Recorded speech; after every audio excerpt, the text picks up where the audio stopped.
explain a sale, like just from the beginning. I'm gonna watch YouTube either way. Like I'm gonna watch Okay. my.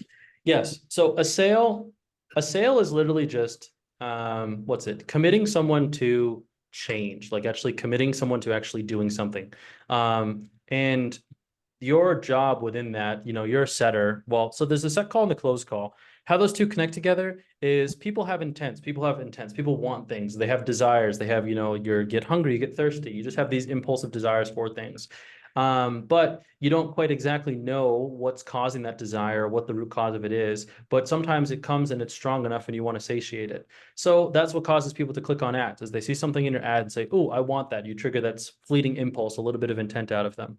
From there, they show up to the call with some sort of intent for what it is you have to offer. They don't know why they want it. They're not entirely sure how. Some people have, and then you run into what's called different levels of awareness, where people are more aware as to why they're having these desires and people are unaware as to why they have these desires. It's like you might feel really slow and tired and sleepy, and you don't know why. You might feel slow, tired, and sleepy. You might know that's because you're hungry or you haven't drinking any water. And so people have different levels of awareness. Your job as a salesperson or as a setter and even sales professional is to master helping people understand and get awareness around why those desires exist, and then I understand the root cause of that.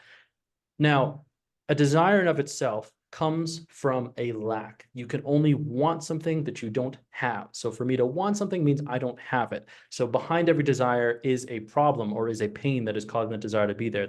It's equal and opposite. So someone clicks on an ad because they have the intent or the desire to want to make more money or they want more leads. They might not be entirely sure why. Some of them might be sure why, but you don't know until you call them.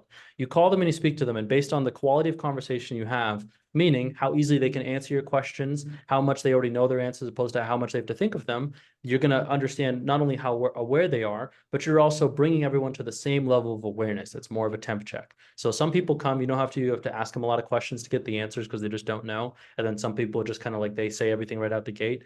Well, your job is to literally just make sure you're a human thermostat where you're like, okay, well, what brings you to the call? Well, I don't know. I just want this. I just want that. Some people are more aggressive around how they deal with their emotions and how they think about things. Your job is to sit everybody down, bring them all to the same speed. Some people, like that woman you had from Atlanta who closed right away, she was right up to speed. She was right at the temperature she needed to be. Other people that you've spoken to that are come through that are like, I don't know, you have to like really bring them through the process and bring them up to speed where they're like, okay, I'll take a second call. And then some people have come in, they've sat for a long time. So that desire has kind of like gone away or gotten really muddled because they've had a lot of time to think about other things.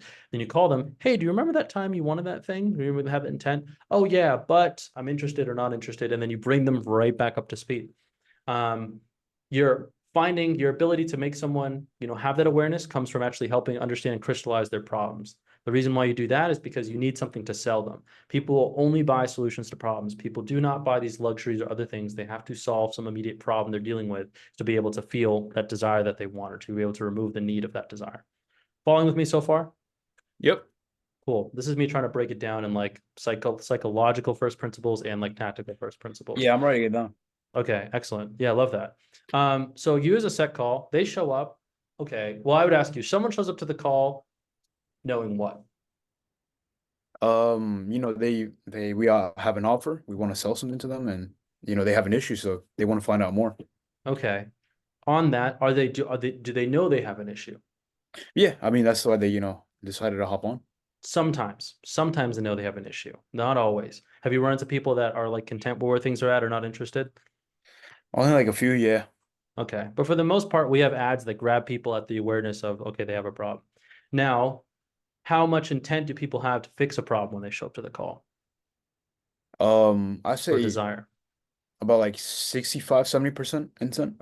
Okay, good. I would say we don't know. It's mixed. So your job as a setter is to be able to pretty much come in as a blank slate. People might be at that 60, you bring them up to 75. People might be at 50, you bring them up to 75. Now, these might be things that are outside of your awareness, but when you leave with somebody, you're setting them at a 65 to 75% because that's what's needed for them to be committed to learning more, which is the first sale. Is once again, sales is commitment. So I need to make you aware so that you have enough commitment to do that next step, which is take a sales call with us. And then the sales call, which is outside of your scope, your job, they go through that whole process again that you just did, and then some, and then connect the problems they're facing to a clear solution that we have to fix those.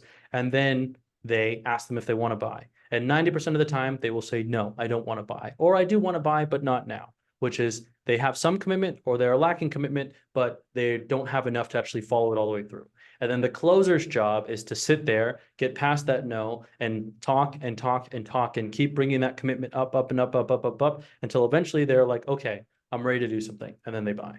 So you're a human amplifier, pretty much. People come in not sure what they want, mixed levels of intent. You talk to them and bring them right up to speed enough to care longer. And then the salesperson is the same thing. They show up to the call, maybe a little bit less intent or even more satiated or right where you left them off. And then they bring them up to 100% and then ask them to buy. And they might not buy, then they have to bring them to 110, 120, and sometimes 200, and then eventually they pop. That's sales.